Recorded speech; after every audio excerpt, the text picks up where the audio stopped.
ગીલના મહિલા અધિકારીનો કરોડોનો ભ્રષ્ટાચાર, 624% વધુ મિલકત મળતા એસીબીએ ગુનો નોંધ્યો।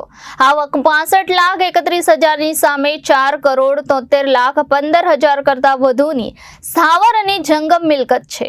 રાજ્યમાં ભ્રષ્ટ અધિકારી સરકારી અધિકારીઓ સામે એસીબીએ કાર્યવાહી હાથ ધરી છે। આવી જ રીતે એસીબી દ્વારા ગુજરાત ઇન્ફોર્મેટિક્સ લિમિટેડના તત્કાલીન એક્ઝિક્યુટિવ એકાઉન્ટન્ટ રુચિ ભાવસાર અપ્રમાણસર મિલકત ધરાવતા હોવાને લઈને ગુનો નોંધવામાં આવ્યો છે। રુચિ ભાવસાર પાસે આવકના પ્રમાણમાં 624% વધુની મિલકત હોવાને લઈ કાર્યવાહી હાથ ધરવામાં આવી છે। જાહેર સેવકના હોદ્દાનો દુરુપયોગ કરીને તેઓ પૈસાની મેળવીને મોટા રોકાણ કર્યા છે। તેમાં તેઓની આવક 65,31,000ની સામે 4,73,15,000 કરતા વધુની સ્થાવર અને જંગમ મિલકત ધરાવે છે।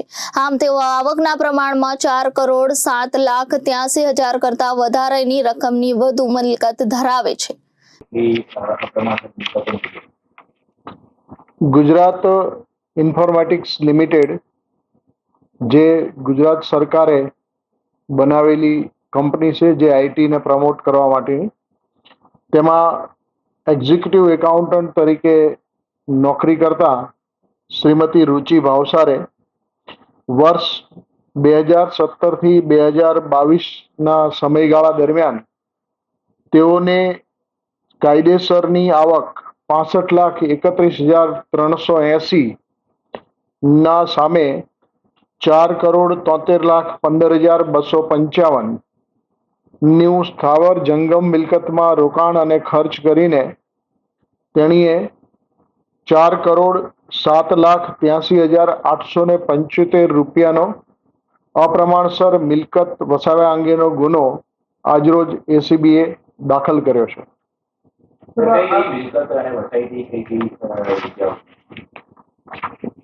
રુચિ ભાવસાર દ્વારા ગાંધીનગરના સરગાસણ ખાતે આવેલ સિદ્ધરાજ જેડ પ્લસ નામની જે લક્ઝરિયસ સ્કીમ છે, તેમાં 2 પેન્ટ હાઉસ છે।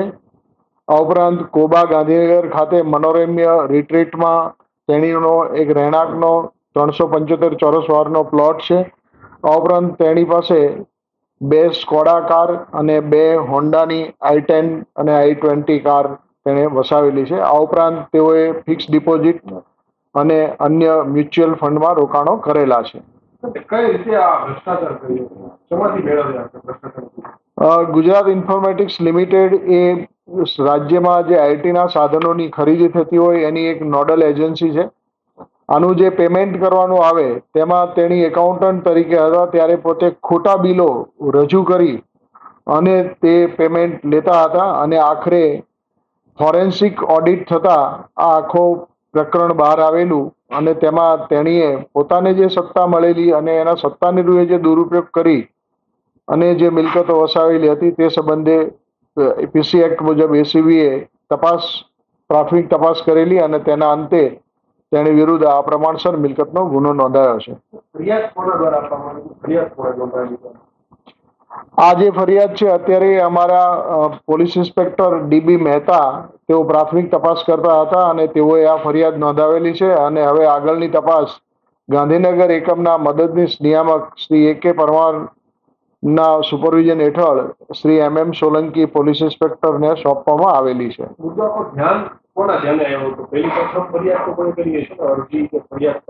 આ સમગ્ર મુદ્દો ગુજરાત ઇન્ફોર્મેટિક્સ લિમિટેડનું જ્યારે ફોરેન્સિક ઓડિટ કરવામાં આવ્યું ત્યારે ધ્યાને આવેલો અને તે કચેરીના સંબંધિત સત્તાવાળાઓએ આ અંગે ગાંધીનગર સેક્ટર 7 પોલીસ સ્ટેશનમાં ગુનો નોંધાવેલ હતો।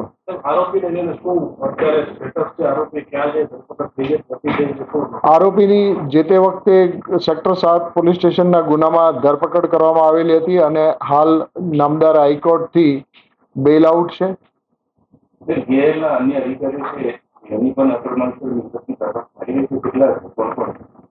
જીઆઈએલના જે કોઈ અધિકારીઓની અપ્રમાણસર મિલકતની તપાસ ચાલી રહેલી હશે એ બાબતે હાલ હું જણાવી શકીશ નહીં, કારણ કે થોડી ગુપ્ત છે એટલા માટે। આ આરોપીની તપાસમાં તપાસ અધિકારી વધુ પુરાવા મેળવી અને તેઓને ધરપકડ સુધીની આગળની કાર્યવાહી કરશે। આ ઉપરાંત તેઓની જે મિલકત છે એને ટાંચમાં લેવા સંબંધી પણ કાર્યવાહી હાથ ધરશે. Thank you.